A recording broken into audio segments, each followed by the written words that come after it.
we're going to be looking at in this assessment objective is how to create a presentation and what your presentation should be about, and more importantly, how we need to make your presentation a pass. Okay, so what do you have to do? The first step is that you must remember you must create a presentation with both text and images on 5 slides. So you need to have at least 5 slides. You must have some sort of text on your slides, and you must also have images on your slides. It could just be one image on each slide, but at least 5 slides must have images on it. You can have more than 5 slides if you want.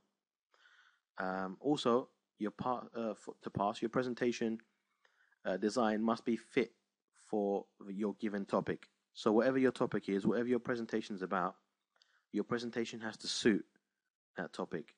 For instance, the images that you use have to be relevant to whatever the topic is, and the text that you write must also be relevant. So if you're creating a presentation on how to use email, then your images, it would be much better if your images were something to do with emails, how to send an email, or maybe email icons that are regularly used on email software, rather than just random pictures, which wouldn't really make sense in your presentation. And lastly, the last thing you have to do is just show that you have spell checked your presentation.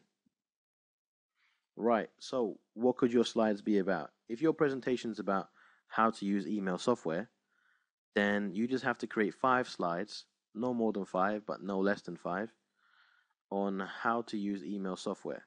So you could create a slide with maybe a screenshot showing that you know how to click on the compose button or the create button to create a new email. Or you could show a screenshot showing how to forward an email, and maybe in the writing explain what forwarding means. You could, there are various examples, as you can see in the slide here, of things you could use to create your presentation. What makes a good presentation then? This presentation here is not exactly like the one that you're meant to be creating, but the good thing about this one is it uses simple colors and it uses relevant images.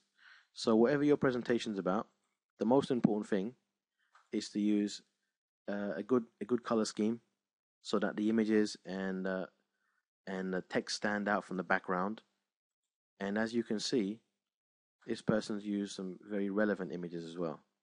They've used a nice simple color, and they've used the white text so that the text can be seen from the background. Right, and lastly, the last thing you have to remember is to spell check your presentation. So once you finish your presentation, like I have, except I haven't got 5 slides and I don't have images on each one, the last thing you have to do is show that you spell checked it. So just by clicking on F7, it will spell check your document for you, and you'll get this little pop-up message here that says spell check is complete. The thing you have to do is print screen this and print that out, so there's evidence that you did spell check your work, and that's it.